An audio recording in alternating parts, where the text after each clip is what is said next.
Got that. Got that. Got that. Got alert the troops. All righty. Sweet. Well, how you doing, Ken? I'm doing great, man. It's good to be here this morning. How's New York? Is it good? New York's good. Honestly, New York's perfect right now. It was about as hot as it gets a couple of weeks ago. So if you asked me then, it would have been a different story. Sure. But no, man, everyone's in good moods. Morning runs, the whole nine. And so I gotta ask: are you part of a run club? Are you part of the Pinted Run Club? I'm not a part. We jammed on. I love their videos, but no, I'm not subscribed to do my own thing. But no, man, the city is alive right now, and our office is like 40th and 7th. So we're Times Square of Times Square. If you know Margaritaville in New York, we're about 2 doors down. Are you serious? Yeah, you want to talk New York? It doesn't get a lot more electric than where we are. So for better, for worse, yeah. It doesn't get any more electric than Margaritaville at Times Square. No, it doesn't. That's where all great work gets done. So yeah, 100%. Nothing but posting up with a little bit of a margarita and some vibe coding. You'll be good to go. It is genuinely hilarious when you hop out at 10 p.m. from the office and you're just thrown into a new world. But man, it's a blast. We're having fun.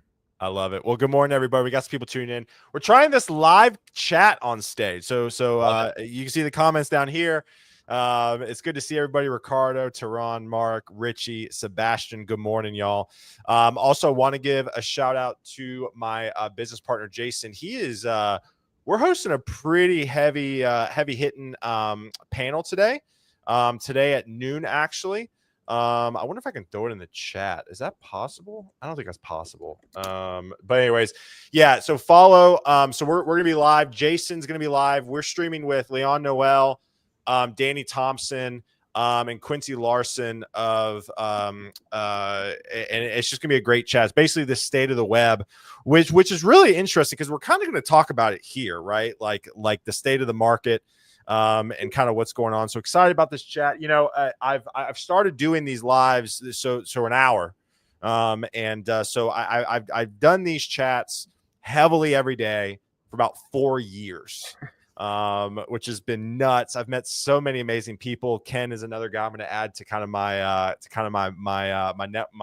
network, my tool belt is what I was trying to say, and so lately I've had to pull back. Ken and I were talking backstage. I had 16 meetings yesterday. That's not a brag. I'm not bragging about 16 meetings. Sounds like a brag. It got crazy yesterday. And so because there are days with 16 meetings, which was a new all-time record for me, 14 was the previous all-time high. To be honest with you, it was probably 18 because I had 2 auxiliary phone calls after that. All I had yesterday was a protein shake. And so, I was talking to Ken, like I do run a business. I help run a division. And so it's not always yapping online, but I think one of the cool things about this and going to an hour has been getting to more meaningful conversations, right? The feedback on the hour sessions, I've gotten a ton of DMs, has been tremendous. So excited to kind of dive into Ken over the next hour and kind of what he's doing. But again, great to see y'all this morning. Again, we see you in the comments, so keep commenting. Let us know where you're tuning in from. I love it. Anybody from New York, let us know. Again, Ken's by Margaritaville in Times Square. A few housekeeping things as always. First and foremost, want to give a shout out to AppRight. I am part of the AppRight Heroes program. I always tell people I'm probably the only non-technical guy a part of a technical heroes program. I love the crew. I love the DevRel crew. I love what AppRight stands for. Check them out. I know they've pushed a lot of new updates. Again, don't know what they really do because I'm not a coder, but I love their I love their people. So if you do reach out to them, tell them a Torque Boy sent you. Jason Torres, my business partner, is an AppRight hero as well. Also, listen, we do a ton of stuff on the Torque community, and would love to have you a part of the community, right? So Torque.community is kind of our community page. You can check us out. Would love to have you. Obviously, most of our chatter is in the Discord. I kind of tell people that, listen, like our Discord is kind of morphed into like a massive friend chat at this point, which is really, really cool to see. We have close to 5,000 members in the Torque Discord, which starting 10 months ago, we had 0. So it's been a huge growth on our end, and thankful for everybody who's involved.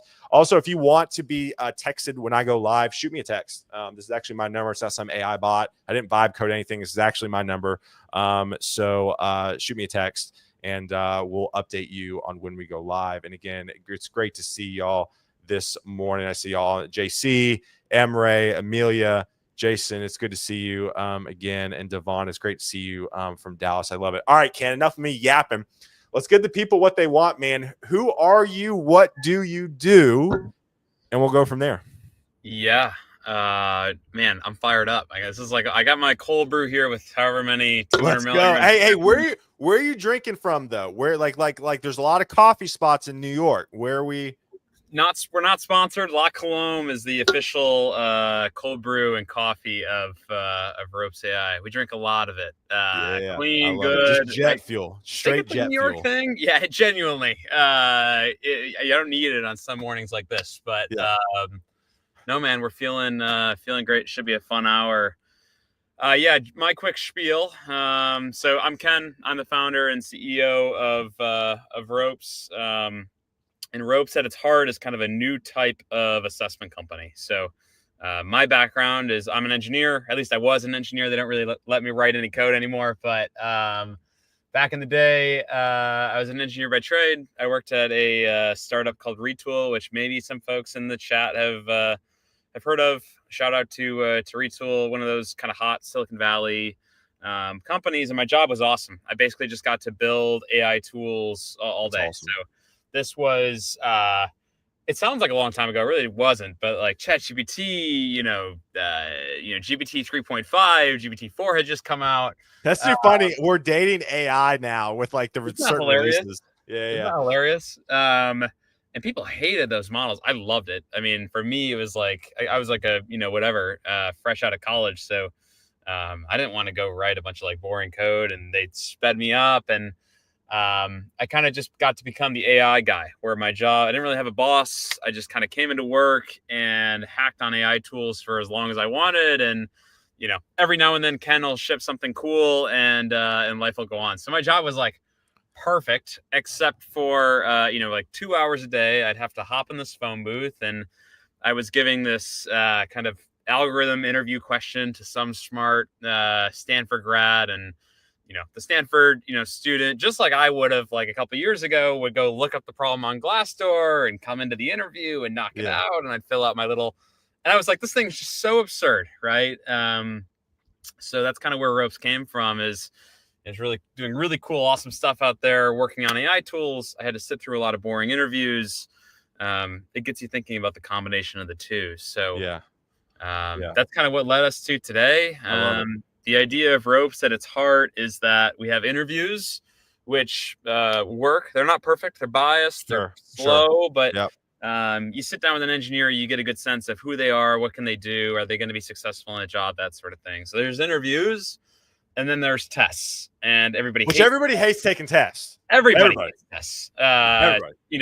And when you hear tests, think like Scantron, right? It's like you got an hour, Taylor. I haven't heard that word in ages. Scantron, right? Holy smokes!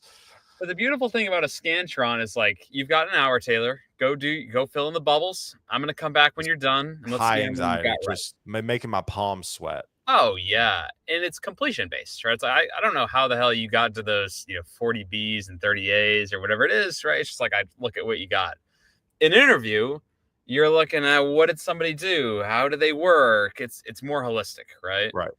So the goal of Ropes is simple. It's like take all of that quality of an interview and bring it to a test. Yeah. And there's great reasons, there's like business reasons on why that's valuable for companies, right? But one of the things we really believe in is there's a lot of really smart people out there who didn't go to Stanford or pivoted into tech more recently or don't have the great, background that you post on LinkedIn or whatever, right? Sure. But they know how to do the job.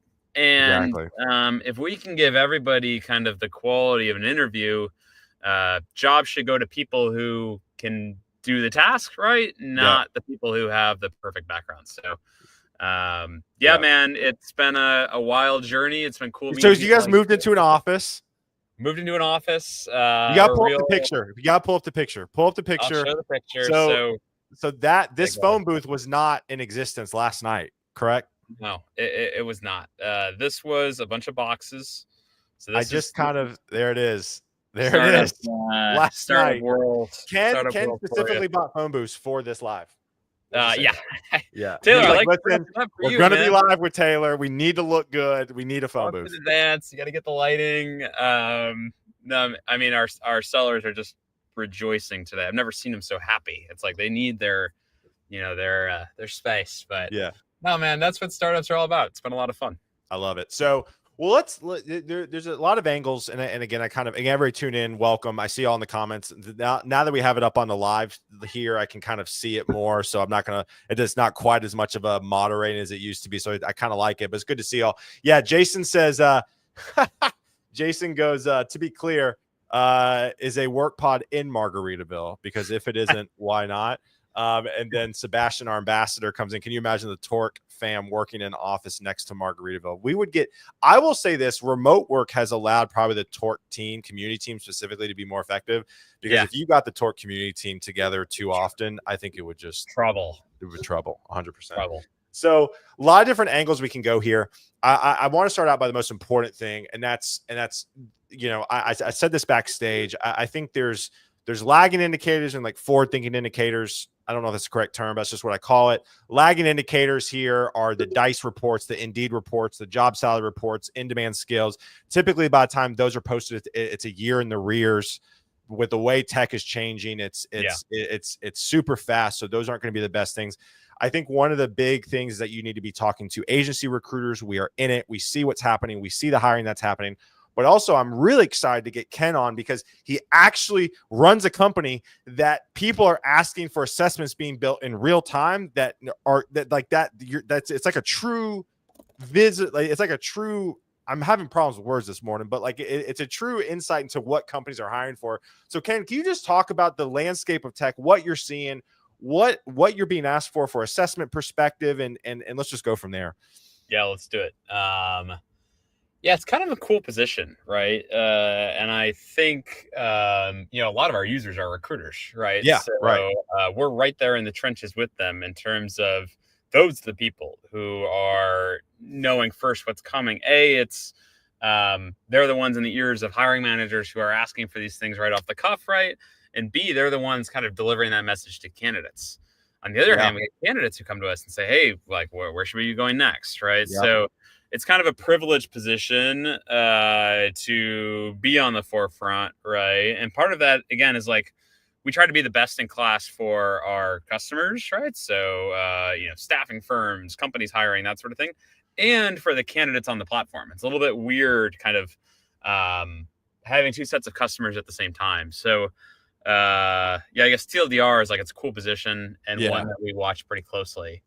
I think a few things come to mind. First, positions aside, is like the pace of all this stuff. So we are seeing trends like on an order of weeks, not on an order of months. Really?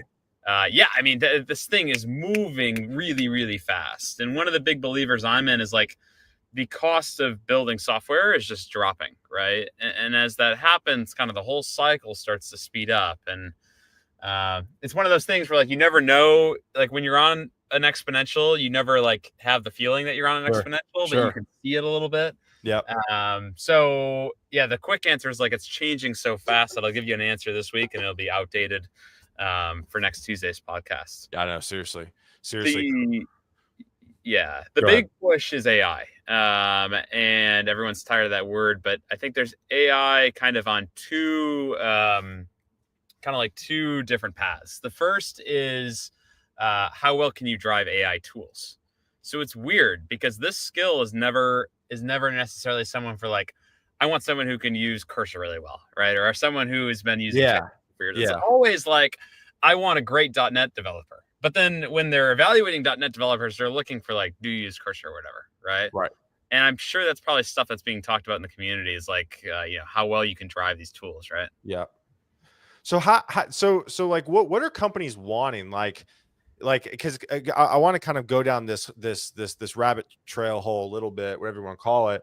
Like, what are companies wanting from an AI perspective? Like the people who are watching that, and we got some questions coming in. If you have any questions for Ken around the state of tech and what you're seeing, please ask them. We'll get to them here in a second. But like how are assessments being created to judge a .NET developer with AI? Like what's those conversations like? Yeah. So one of the more recent kind of developments we have here is like AI open assessments. And Okay. Ropes is in an interesting place because some of our customers still are not as AI forward as we'd want them to be. And that's Yeah. totally okay, right? Like if I'm in a highly regulated industry, there are reasons Sure. why I can't just let contract workers drive, Claude code across all my like prod DVs, right? Yeah.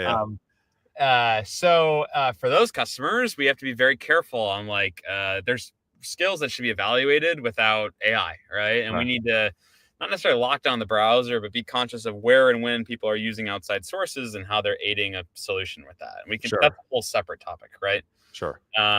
There are some companies though that want these skills. They either are okay with people using AI tools. It's like I'm going to hire the best .NET developer, and if that's a developer who uses Claude really well, amazing, right? Or we have customers come to us and say, no, I specifically am looking for developers who can drive these tools really quickly, right? Um, Interesting. Okay. Assessments today aren't really set up to look for that, right? Like, Correct. I know. Yeah. uh, Yeah. you take a leak code problem or one of these classic tests and plug it into ChatGPT, it's going to give you the answer, right? So Right.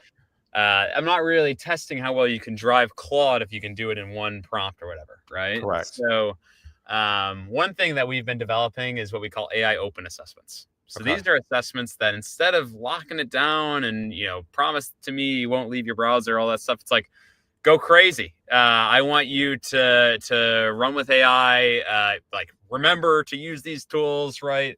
And instead, let's look at how fast you can drive these things. Yeah. I think that's kind of where a lot of development is going. So we'll give like a front end project, for example, and it'll be like, here's the dashboard. I want you to build a feature with it.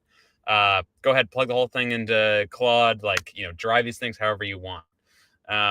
And those tests are really cool, right? Because there's some folks who have used these tools quite a lot and they can pick up a project like that and get moving really quickly. And anecdotally, what we see from hiring managers is, man, do they love that? As someone who's just got that gusto and can get after it quickly. So, yeah, So, open so assessment. you're okay. So I want to pause, and the comments are out of control here this morning. We've Love obviously it. struck a nerve. So, Love it. first off, before we get to some questions, so you're kind of seeing two types of tests coming in right now. You're seeing, hey, we don't want AI. We just want to test on the fundamentals of C#, .NET, or React, or whatever. Yep. Then there's other companies coming to you like, hey, we actually are a very forward-thinking AI first company. We want to develop a problem and then essentially have a person develop it. Are you guys in your product like helping judge how they do it? Like, how does that work? Yeah. First, I'll say it's not just like the new startups asking for that. Like we have like Fortune 100 banks who are like, give me the AI skills. So it's like Really? cool. It's Really? cool to start to see the permeation, right? Interesting. Okay. Now, there's a lot of opposing forces. These companies are large. There's different opinions within an enterprise. So it's all scattered, but it's very cool. And this is what I meant. Like we're on the edge. You can feel the permeation day over day. So, yeah, the way Ropes works is we don't have like a library of like canned assessments on the platform. So Right. Everything's kind of custom built for you guys. everything's custom. Yeah. Right. So we're never going to give somebody like a hello world and say, write me hello world in Python. Because again, you can plug that into ChatGPT in one prompt. And I mean, I could probably do that. dude, it's also just like not interesting. Like you're right. a candidate, you show up, you're just like, man, like I got to write another like reverse linked list or whatever. Yeah. I certainly didn't enjoy those days, so we don't want to bring that back at all. Sure. Right. Sure. So to answer your question, part of the experience is like putting people in interesting situations. Okay. And then the second part is like helping judge. I don't really like that word, but helping kind of show hiring managers how people reach the final solution. So if you're driving Claude code, we want to show you, hey, they used AI at this part, and this part, right? Interesting. Okay. Okay. And a lot of it is to credit the developer, right? Think about kind of where we started, Scantron versus interview. Well, the cool thing about an interview is like, I actually don't care if you get to the final answer, right? It's not really not what's important. What's important is like, did you know how to approach it? Did you reach for the right tools at the right times, right? That's the goal of Ropes is like, let's watch the hour and show hiring managers why this person might be a good fit. It's not just that they built a perfect front end, right? But they had the right instincts and tendencies. We want to be on the candidate's side and say, hey, we love Taylor, not just because he can solve problems, right, but because he's got all of these instincts. And that's kind of what Ropes is all about. I love that. I want to get to a few questions here. Let's run it. Let's see here. Emre comes in. He's a really active member in the Torque community. Do you think we're in a framework wars era? Do you think we're in the framework wars era of hiring? Like every company thinks hiring sucks and it is hard and no other platform is good. Let's create one, which leads to 1 billion of these. Interested in your thoughts on that. Yeah. I'm Switzerland for what it's worth. I love everything. Yeah. So I think for what it's worth, I think like ambition is a good thing, right? So if a lot of people are like hiring sucks, let's improve it. I'm all ears for that. Sure. Part of at least our strategy is like, I'm not good at everything, right? I'm actually not a recruiter. I'm an engineer. We have a team of engineers, right? I think recruiting, ironically, we're a software company in the space, right? But I think like recruiting at the end of the day is human to human, right? So, amen. You see a lot of startups trying to throw out, agencies or staffing firms or recruiting firms or whatever. And I think that's a fine approach. For us, it's like, let's leave the human part to humans, but use technology to help them where they might not be quite as strong, right? Sure. Yeah, I think competition in like every industry is going up as the cost of software decreases. No, I don't think everyone's kind of has the goal of building a platform. We don't, right? We just try to empower the folks who know recruiting really well. I would say, I mean, Emre, my hot take on this is I feel like we're actually on the other side of framework wars. Like my hot take is like the framework wars happened like 5 years ago, right? We had Vue come out, we had React come out, we had Angular kind of 2.0 plus, right? With TypeScript, like we had all this. I feel like now that the internet is kind of morphing into kind of this one thing where, and I think a lot of that's being led with AI. That's just what I see. I'm not saying I'm right, but I feel like the framework wars were like 5 years ago. That's just my take. Kenny, any thoughts on that? I think it's a good one. Again, the world's changing really fast, right? Sure.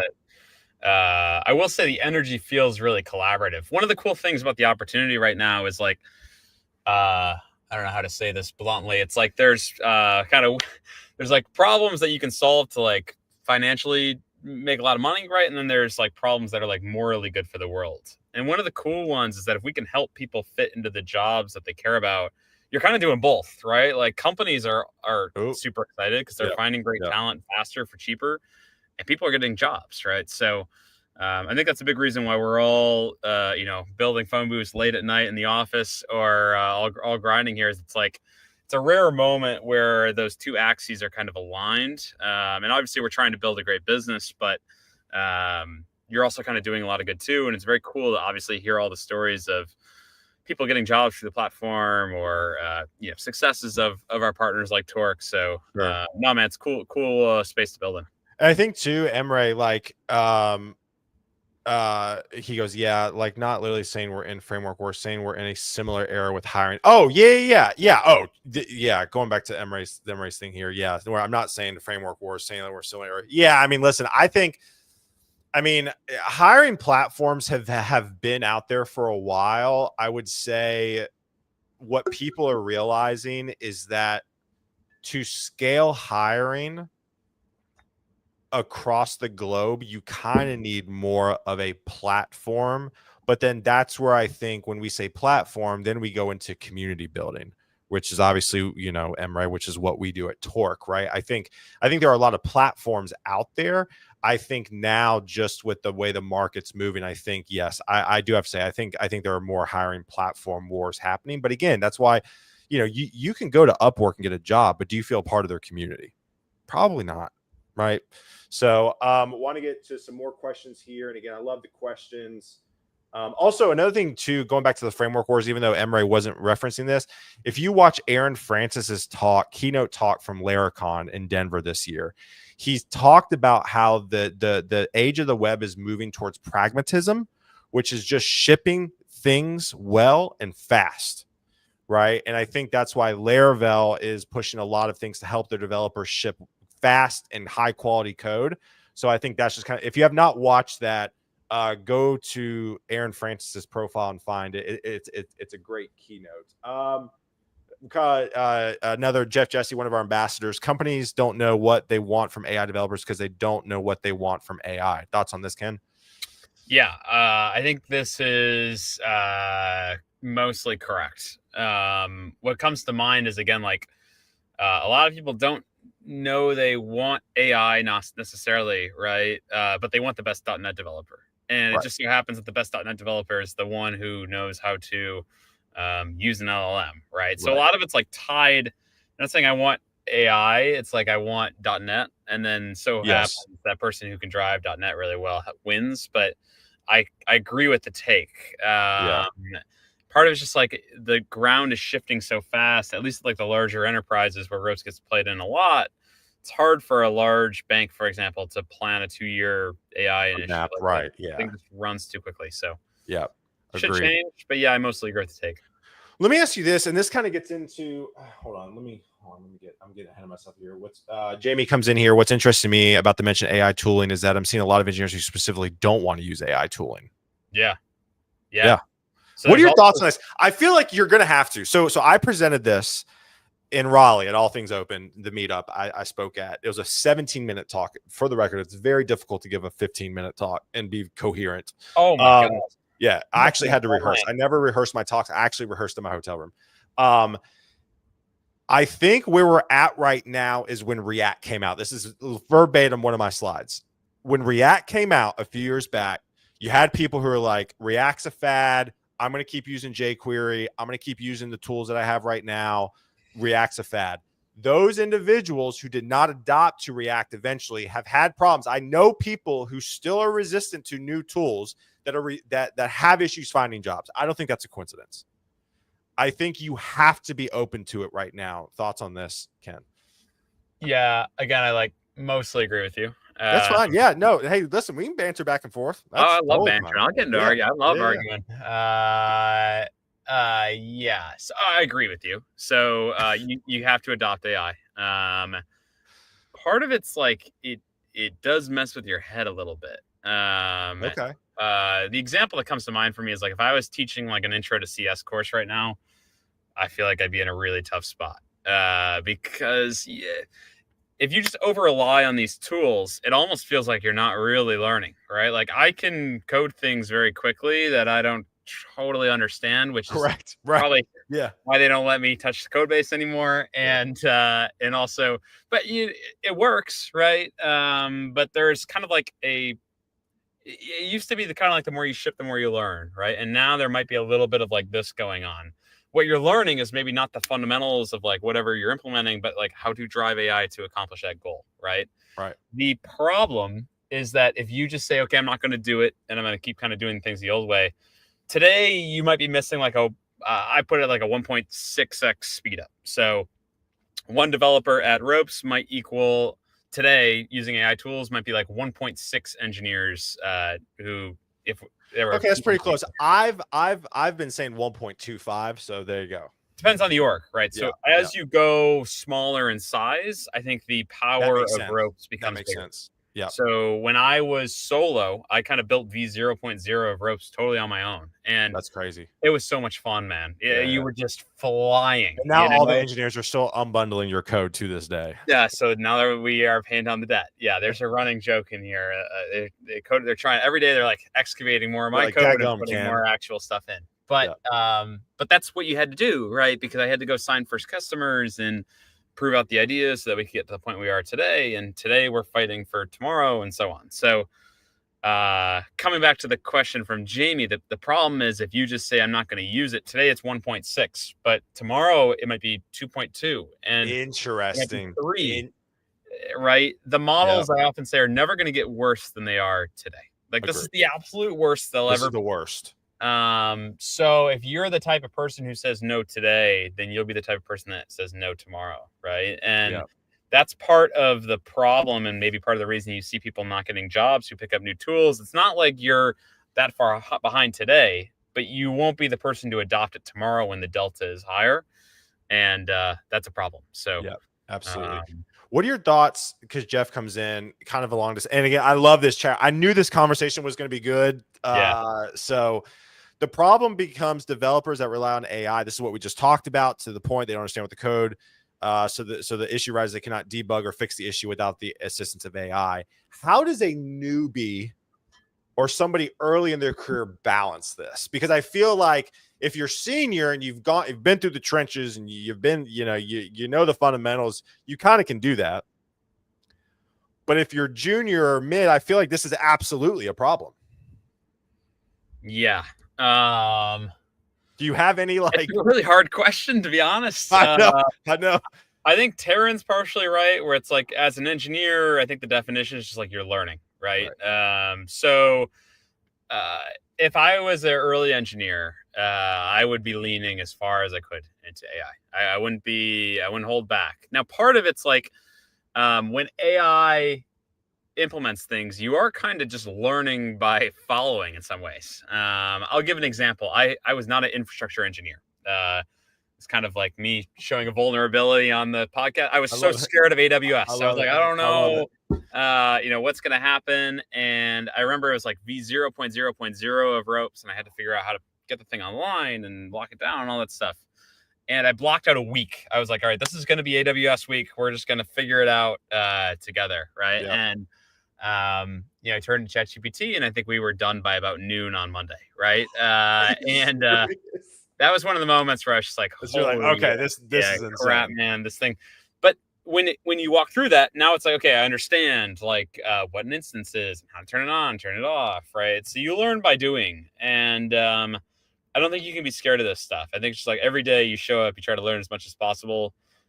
For me, AI has been accelerant for that, not a deterrent. So yeah, and I talked about this in my talk too, and I'm really glad this conversation is validating my talk. So thank you. I mean, I feel kind of crazy as like a non-technical person speaking on a technical matter, but again, I'm speaking on a large swath of like, kind of a viewpoint. But like Jeff, like if I were to say a junior to mid-level developer right now, I would still say while you need to go all in on AI, you still got to be focused on the fundamentals.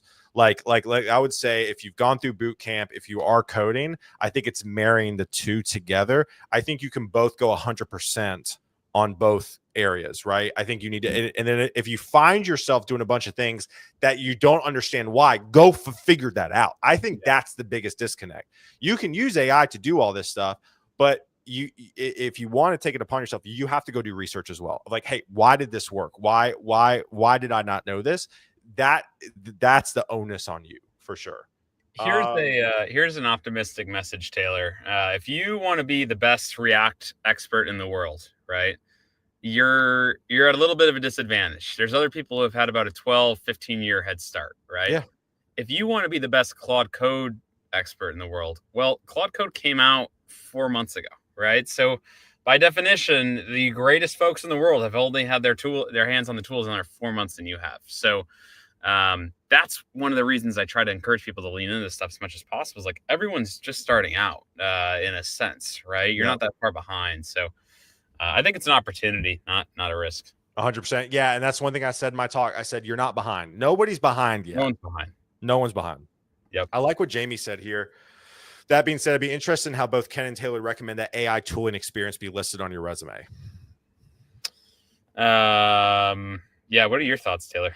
So I think there's kind of some fundamental things. Me and Jason Torres do resume reviews bi-monthly, twice a month in the Torque Discord.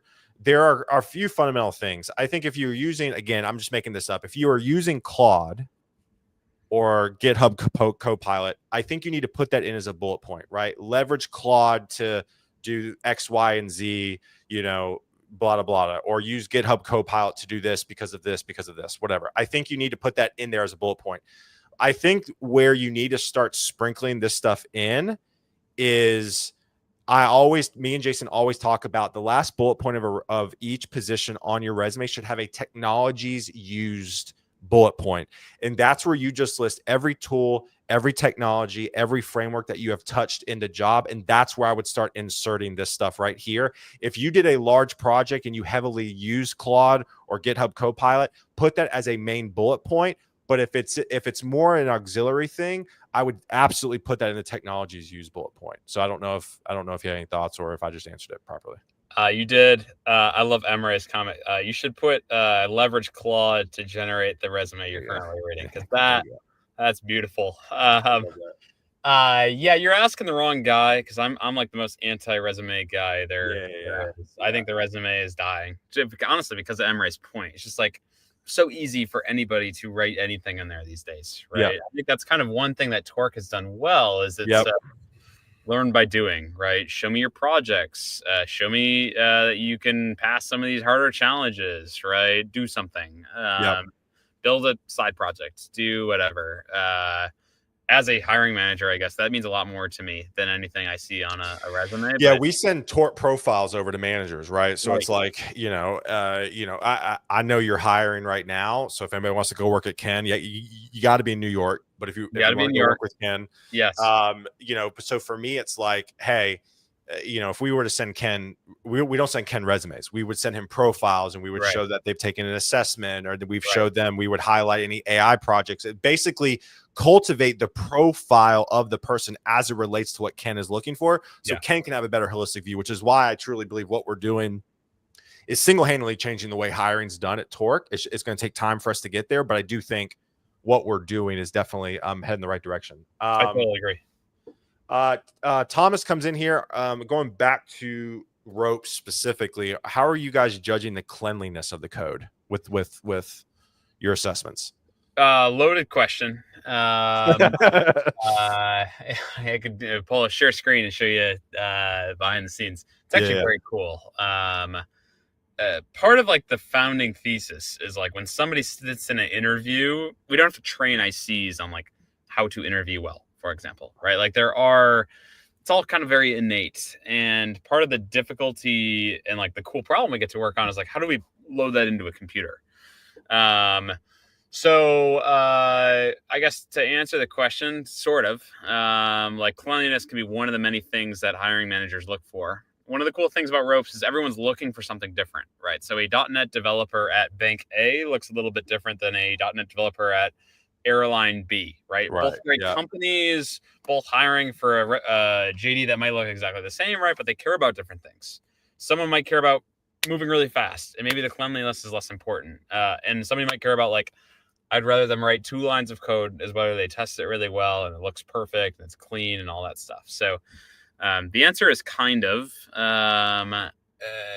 maybe to tie it to a more interesting message. I think like the world is moving towards more custom stuff. Everybody's looking for something different, and going back to like the hiring wars or whatever, like platforms are starting to figure out the more you can tailor the experience for the hiring manager and the candidate, the more success you're going to have. So yeah, people want. So it really is just it's really just what the company wants, really. Exactly.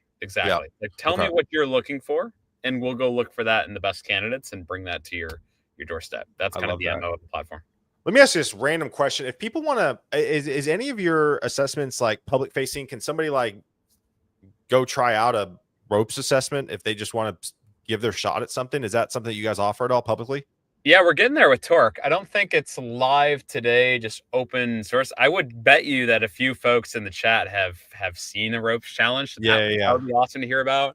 But yeah, it's all over Torque. And pretty soon, I think we'll be at a point where you can just go step into one. So and that's kind of my goal. It's awesome, right? And I think this is part of the value that we're trying to deliver is like, you've got great people in the community who have these skills, right? And we can go train them on, go write Claude and the technology, and they should, right? Go put this on your resume, go do all that stuff, right? But there's just so much noise in the hiring market that it's really hard to stand out. So the whole idea of ropes is like, give them the room to run, if you will, right? Don't put a ceiling. It's like, you know how to drive a model, or forget AI. It's like, you're just a really great .NET developer and you're sitting looking for a great new role. Well, go write something that nobody else can do and post that right on your profile so you really stand out. So yeah, I think there should be more and more opportunities to do that right within Torque pretty soon here. So we're excited about it. Talk about, so we kind of got through the questions. That was great. If you guys have any more questions, please ask them. I want to kind of pick your brain, Cam. You kind of said something that kind of jogged my memory about building, showcasing it.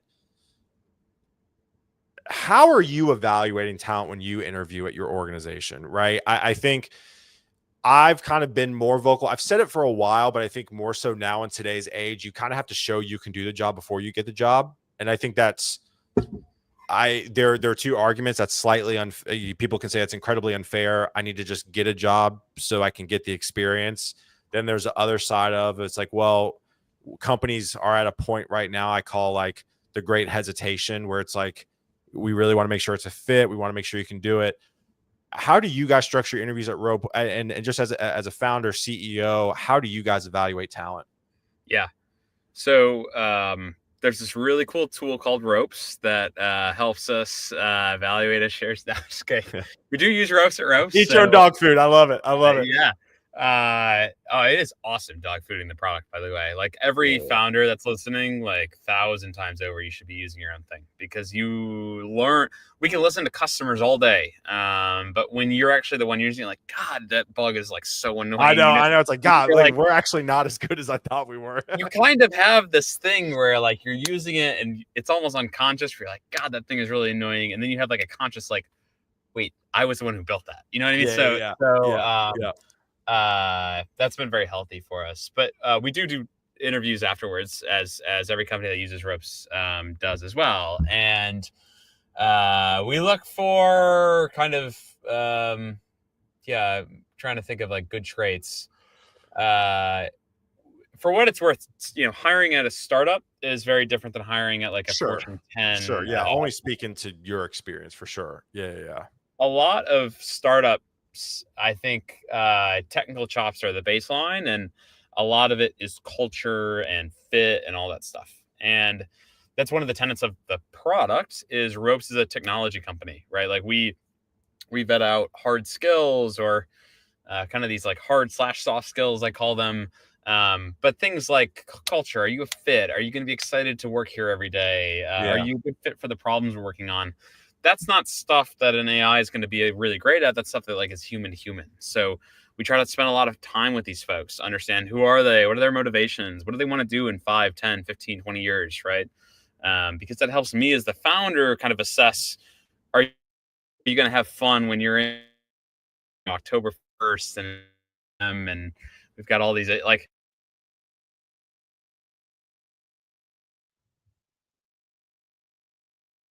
Oh, did we lose Ken? Ken, did we lose you? I think we lost Ken. Hold on, let me text him. Ken, come back. Ken. I think I lost you. Yep, there you are. You're back. You're back. All right. You're back. Sorry about that. Mid rant. Right. TLDR, culture, fit, all that stuff is really important. And you might be a horrible fit at Ropes, and you might be a great fit for a startup next door, or vice versa, right? Sure. So, do you look at, because I'm always trying to think of how people can jockey themselves kind of to the front of the line. If somebody is like, hey, love the idea of assessments, I've hated assessments, I've vibe coded an assessment platform and kind of want to give you my thoughts on it, or hey, I've taken bits of Ropes, I walk through your product, I've created this feature that I think could be beneficial. Is that something that you guys look at? Like, would that help somebody's chances to get into the top of the line? Yeah, I don't know if you need to go that far necessarily, but like mission alignment is really important to us. So one cool thing is like every engineer that works here has taken, these crappy tests before, right? So they all have like a little bit of a vendetta. Where it's like, yeah, dude. Oh yeah, trust me. I've always said if there's, and I think there's plans to do it, but if you can like get other devs involved in fixing the hiring process, devs have lots of thoughts. And one of the coolest things is, again, our customers are the firms, right? But our customers are the candidates. And what we love is candidates will write in, be like, hey, that was actually badass. Like, I felt like it was fair. Like, I love that stuff. You know what I mean? And to be honest, Taylor, that's like one of my main focuses over the next 6 to 12 months is like, listen, Ropes, you have to do something, right? You've got to log on. You got to go through this stuff. It's a test in the sense that it's asynchronous. There's nobody on the phone and all that stuff, right? but we built this thing not to just be another, checklist item that everyone's got to go through to go get a job, right? We built it for the reasons we were harping on 20 minutes ago. It's like, you've got great folks, give them the room to prove themselves and jump to the top, the top of the list. So Right. for me, it's really validating when we have people write in and be like, that was cool, or I enjoyed that, or like you haven't heard those words before in a testing environment. So Sure. I feel like we're on the right track, and we just try to make these things interesting and cool, and hopefully you learn something, right? But also fair and evaluative and all that stuff. So it sounds like what you're saying is that like for people to really stand out for you is like to give their thoughts, to like actually try the assessment, to come to the interview and be like, yo, I just took took the JavaScript or the React test, loved it. Maybe here are some suggestions that I see. Really just taking ownership during the interview of the product and doing some research.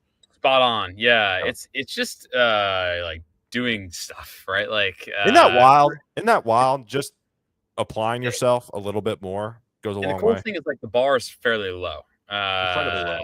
Incredibly low. That's the cool thing on like Torque. It's like you go dress up your profile, you go spend a few hours in some of these bi-weekly sessions or whatever, and you're all of a sudden in the top 2% of profiles, right? Like there are people looking. But it does take some action, right? Yeah. And in the short term, it doesn't feel like there's payoff. So there's a little bit of faith. But yeah, that definitely matters for us. It's like, how much do you care, for lack of a better word? So as we kind of last 10 minutes or so here, I want to kind of just go back to kind of the main. I know we started to go all in on AI real fast. Obviously, there's an appetite for that. In a hurry. Yeah. What are some other skills that you guys are getting pinged a lot on just from assessment building right now? Like what's hot? Everything. I think I tweeted out like a graph of like the actual skills. You're on Twitter. I don't think I follow you. I gotta go, or I actually, it was LinkedIn, not Twitter. Go on you Twitter for unhinged thoughts. But I used to be a bigger Twitter guy back in the day. Too much of a time waster. Oh, that's great. You should bring it back. Yeah, React, I think, is like hot right now. Front end type projects. I harp on .NET. We always see. We're not back end. I feel like there's like we're at market saturation for front end, and I feel like we've swung really deep to Python and Java and data. Like, are you guys seeing that too? I know I just led the witness here from a question perspective, but I need to validate my opinion here. No, you're wrong. No, I'm just kidding. No, you're spot on. Data science seems to be a hot topic. Data science in what? Like, are we talking about ML, NLP? Like when you say data science, just heavy data analytics and stuff like that? Yeah, kind of all of the above. So on the right, kind of like niche side, ML engineers, NLP stuff is still hot, although it's trumped by all these like AI generalists, that sort of thing. On the left side, it's like QA analysts, like your data science roles, like there you go. Stuff that's good for folks to go swing into for a few months and learn the ropes, if you will, and kind of move towards some other stuff on the right. So yeah, seeing a lot of data stuff. Yeah, hopefully that the market is starting to tilt kind of back upwards, but we like what we see. React is still hot, so that's good to know. That's good to know by any means. Love it.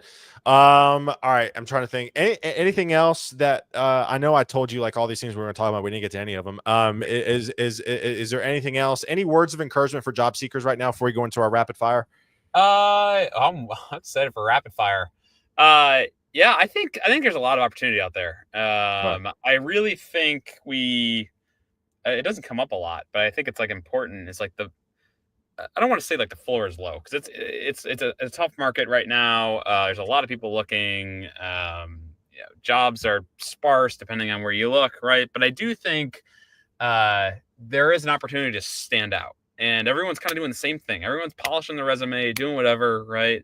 The more side projects, the more time you can spend with an LLM, the more you can dress up a profile on Torque. Hopefully, the sooner you can run through a couple of ropes challenges, improve your abilities, like that stuff just jumps you to the short list. So I wouldn't be discouraged. I look at it as the opposite of like, there's a great moment right now to stand out, and it kind of is this snowball. That's certainly happened in my career where it's like you have one win, the one win leads into the second leads into a bigger third, and the thing just keeps rolling. So, yeah, man. I love it.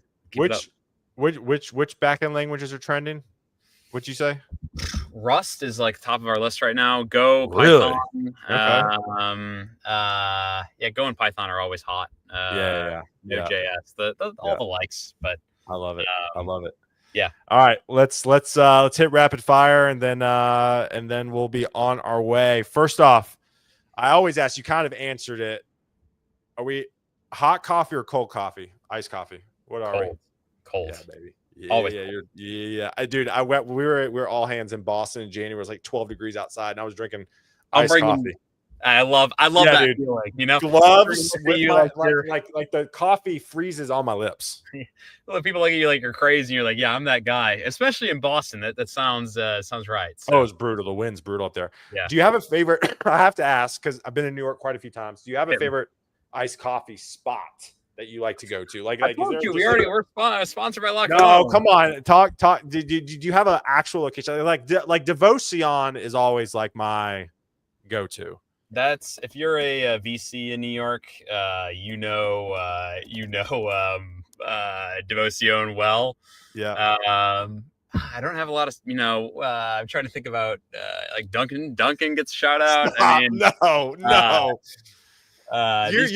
You're such a founder. You're like, I don't need frills. I just need straight to the dome. Yeah, just give me raw caffeine. No, we're 100% cold brew or 2 a day, but I try to keep it clean. None of that Celsius. I can't. I had my wife bought me the other day, like, I don't know, she got influenced on TikTok by all these like fitness influencers. That'll happen. Yeah, and she bought some drink. I forgot what it was called. It made me feel weird afterwards. Like I just want to stick with coffee. It made my tummy hurt. All right. Next question. What tool, you can't say ropes. What's one tool, tech tool, or app you can't live without right now? Yeah, this ropes AI thing is just stop. That doesn't count. What tech tool can I not live? Yeah, or app. I don't know if you got an app on your phone you love. I don't know if we're on the Aura crew right now.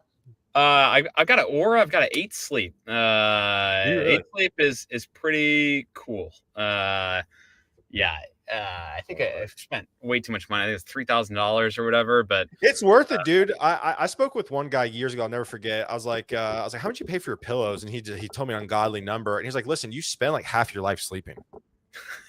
He was like, literally, I don't get to spend half my life sleeping, but a little under a third, I guess. Yeah, or whatever the number is. It's a fair amount of time. If you can feel like 3% better every day, that's worth a lot of money to me. 100%. It's funny. I bought it full price, and like literally 3 days after, one of my good friends started working at 8 Sleep. So I was like, geez. Man, I wish I had hit her up a couple days before, because she could have got me. Yeah, I would like negotiate the package, like whatever. But no, I'll shout out 8 Sleep for that. I love it. What's the very first job you ever got paid to do?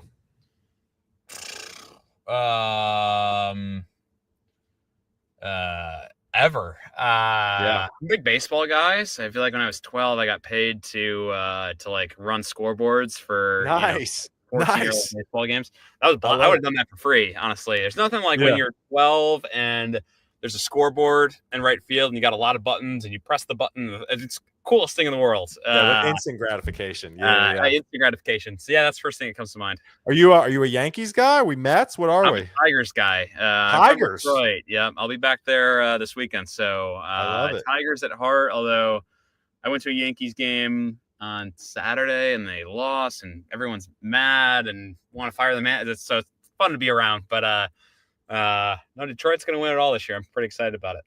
I love it. All right. We've already talked about the question here. I always ask people, like, what's your ideal in-office scenario? You guys are 100% in office, so this question is kind of null and void. I've asked people this. My preference would be on-site for a week, once a quarter. But obviously you guys, let me ask you this then. Let me change the question a little bit. What was the mindset to go all on-site for ropes? Just so much fun, man. Like I can harp on, I don't work well remote. I get too distracted. I go on too many coffee walks, whatever. But it's just so much fun, this thing, it's kind of weird. Like the better it does, and we're lucky that we're doing well, the harder it gets. So it's hard. There's all these problems and big decisions and big moments. And when you're with, the crew every day, and so much funny stuff happens every day to love. We just can't do anything without it. So yeah, man, it's like one of the coolest parts of this thing is we work really hard, but it also doesn't feel like work. And it's a really, really enjoyable way to spend my days. So I love it. All in person. I love it. I have to say, I do miss being in the office. I can't believe I said that, but after 5 years of working remote, I mean, my entire career was in office as a recruiter. So I do miss it. I do miss it. Yeah. Back in the day when you were young doing scoreboards, what did you originally want to be when you grew up? Professional baseball player, I think. Maybe there's still time. No. Maybe there's still time. I will say, pull Michael Jordan and just run a company, and then also, that'd be cool. I think my days are probably running out on that. Yeah. But I will say, like, when I go out and like throw a glove on and throw in Central Park or whatever, it like literally comes right back to me. So, yeah, probably professional baseball player. I did. My dad's an entrepreneur, so I kind of grew up around startup life. So I didn't necessarily know I was going to be in the world of staffing and recruiting, building there necessarily. But no, man, it's been cool to see it all kind of come into fruition, and long way to go. But yeah, I'd say probably professional baseball player, astronaut, the regular deal. What's a career mistake you're oddly grateful for?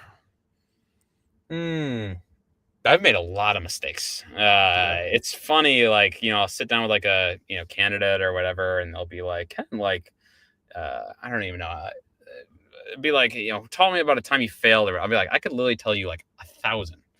But I am grateful. It's kind of like I don't even know, like bias and hindsight or whatever. Like a lot of the failures have kind of gotten me here. So I founded the company solo.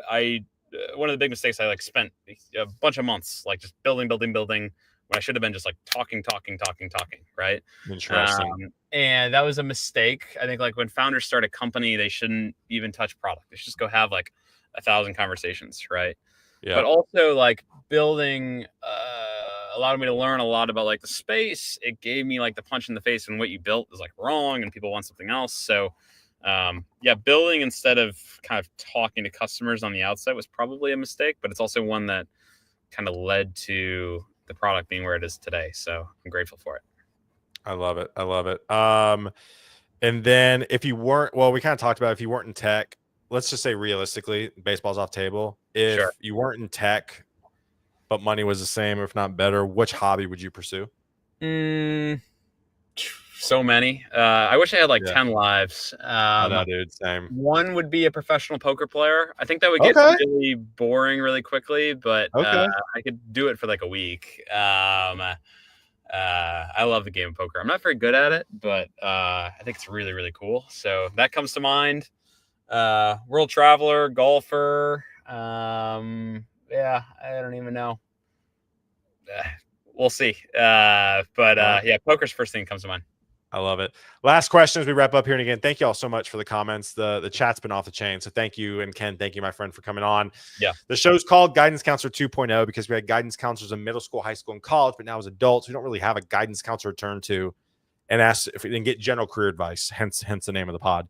Yeah. So if you could go back in time and tell you're still young, but younger Ken something, what would be the one piece of advice you would tell him? Just go lean into the stuff, like do something every day. I think we've kind of already harped on it in this session, but it's just like all the tools are out there, right? Like I think one of the cool things about the current state of the world is like everything's accessible. You can go sign up for one of these AI tools for $10 a month, or if I think a lot of them are free, right? You can go hop on to like Torque and like see what happens. You can go hop on to I guess rope through Torque and take a test. You can go try out for the Tigers or whatever. It's like just go out there, because the more action you produce in a day, the more feedback you get, the more you kind of iterate into wherever you're supposed to be, right? So I love that. Hack your days. It's also just like a cool way to live. So that's my big takeaway. I love it. All right, y'all. Well, again, thank you so much. Appreciate y'all. This is the last live of the week. We are back next week with some great guests. But you have a good one. I'll tag Ken, but go connect with Ken on LinkedIn. And Ken, thank you, my friend. Stay on so I can say bye to you backstage. But y'all have a good one. We'll see y'all next week. Oh, and remember, today, Jason Torres live with a great panel on the state of the web. We'll see y'all. Bye.